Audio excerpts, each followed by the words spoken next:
How do you make sure you hire the right fit? That's what we're talking about today on Coach Walk's Corner. For me, I've had the privilege of hiring several staffs. I've been a head coach at the college level, two different programs, high school level, one. And in pursuing those different jobs and other opportunities, I've been in a lot of interviews, been on a lot of committees.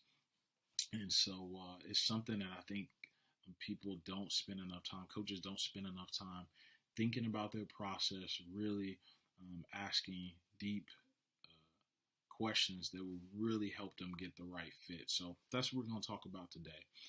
First of all, I believe culture is the last great advantage. So you better hire the right fit. There's an author, Patrick Lencioni, wrote a book called, I think it's called The Advantage, where he really talks about this, and he's talking about it in business, that whatever product, system you have, X's and O's in sports, it can all be imitated. All the film and study and the clinics, people will find out what you're doing and they can imitate it. But what they can't imitate is your culture. It is the last great advantage. Your culture is built because you have a unique personality. Your staff has unique personality. Your players are unique, and all of that together, plus the systems that you're using, is what creates your culture, and that can be an advantage or a disadvantage. So because I believe it's the last greatest advantage, hiring the right fit is so much more important to me than just the best coach or best teacher, the best excellent old person. So that's something for me. I highly encourage you to think about that. Know what complements your strengths. We all have strengths and weaknesses. And so you as the leader have to make sure that you are hiring a staff. If you work with a staff, hire people around you that complement your strengths, that overshadow your weaknesses, or their strengths are your weaknesses. I think that's extremely important. For me, I'm an introvert. And so spending 17 years at the college level where you're always recruiting, that's not a great thing. All the phone conversations, the on campus, the tours, the work in the room, that stuff is I'm just not natural at it. I can do it, but it's definitely not a strength. So for me, I wanted to hire people who can work a room, people who can drive conversation, people who are great at small talk. I'm pretty good up front. I love being on stage, selling the vision of the program, but when I'm off the stage and having to work the room, I needed other guys who had strength. And so, my wife Beth, tremendous at that. I love recruiting with her because she knows how to work a room. And so get people who complement your strengths, and you got to know what that is. So that's definitely an evaluation point that you have to have, be in tune with yourself. The more influential the position, the longer the interview. And do not try to cut corners, especially people who are going to be big decision makers in your program. So I use the formal interview and the informal interview. So the picking them up from the airport, the tours, the dinners, the lunches, all those things for me was a part of the interview. I love interviewing on a Monday and bringing guys in on a Sunday night. So a lot of places that I coached was kind of isolated. So guys were always coming in. There'd be situations where they probably was moving in or something like that. So, hey, come in on a Sunday night. Come to my house. We have dinner with the family, other coaches. We watch a football game, something like that. I wanted that informal interview to just get them relaxed before the process start. Listen to how they talk. How do they communicate? I'd ask them about their staffs. I ask them about behind the scenes stuff on the staff. I wanted to see are they the kind of person that will, gossip or talk bad. So I'd create, scenarios where they will have that opportunity to do that. So I'm just learning who this person is. I want to know how they think. And so scenario questions are huge. Instead of asking the canned question, what is a difficult situation you've had to overcome and work? I ask my own scenarios. How would you handle X, Y, and Z? And I use real scenarios that I've dealt with, and that's what I'd say. Whatever difficult situations you've dealt with or even heard about, it might not be a person you've dealt with. What have you heard about? Create scenarios and then ask the interviewee how they would deal with that situation, how would they handle it. Handle it as a coach, handle it as a coordinator, handle it as a position coach. You learn a lot. Make sure you have several scenarios. They need to be difficult ones.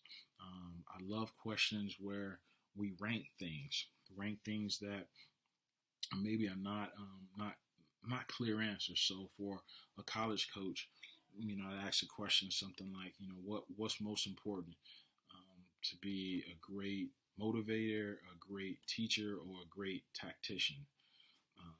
So there's no clear-cut answer, but I get to know how they think. Think about that. Have different scenarios.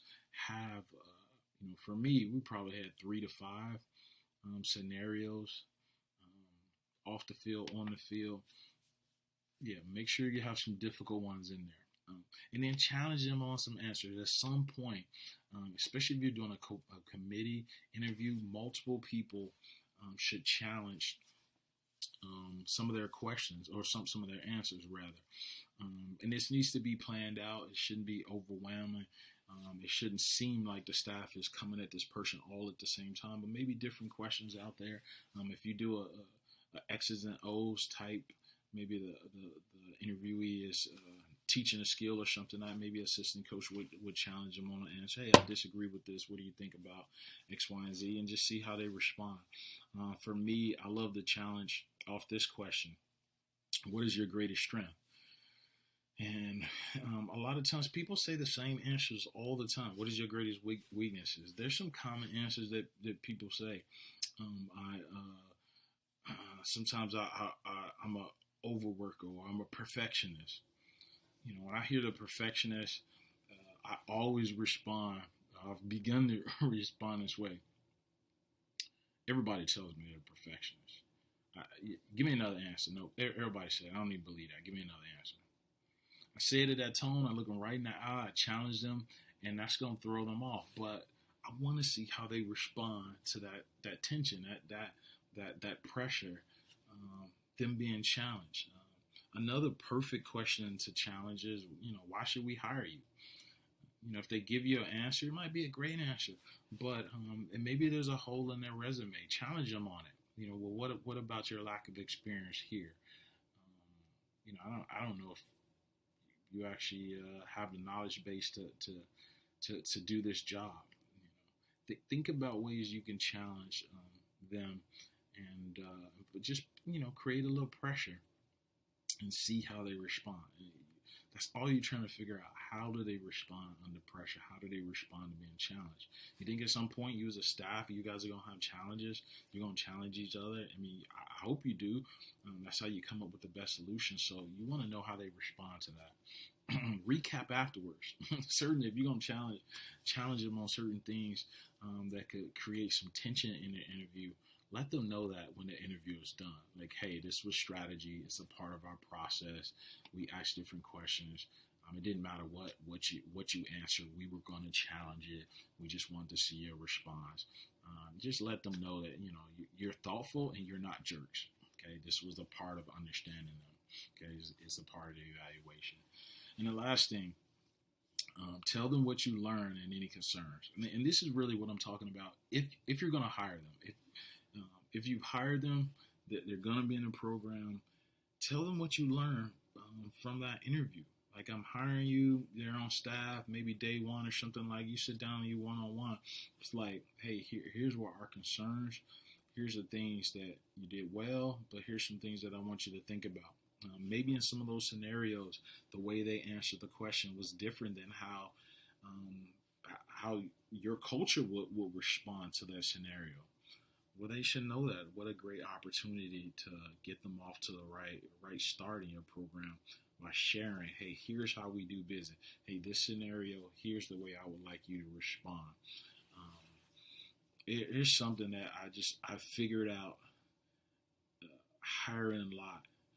And that is, not everyone I've hired worked out. I've certainly had some difficult hires. We had tension. I've had to let a couple guys go.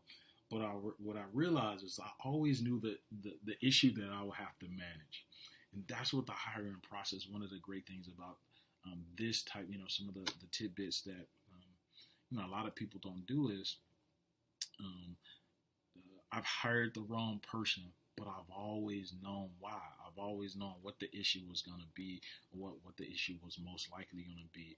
And I started, after figuring that out, um, this is, I think, one of the biggest things is when I did hire him, I started to go over, here's what my concerns are for the interview. Here's the things that I'm going to be looking for in the first 30 days and the 60-day evaluation. Here's some things just getting off I want to make you aware of. And it kind of puts them on notice, and it puts them in a situation where they are able to begin to win right from day one. Like, here's the evaluation. I don't know if this is true or not, but here's what my impression. So I want you to be aware of, whatever the issue may be, if there was something glaring. So culture is the last great advantage. So it is vital that you hire the right fit, the right people who will enhance your culture. And for me, that's way more important than how good of a coach they are. So, I mean, you may have different priorities, but hopefully there's some things in here to make you think, and maybe it confirms some things you're already doing. We'll love to get feedback. If you're doing anything different, you got some other scenarios or great questions, or part of a process that you feel like is non-traditional that has helped you, please share that.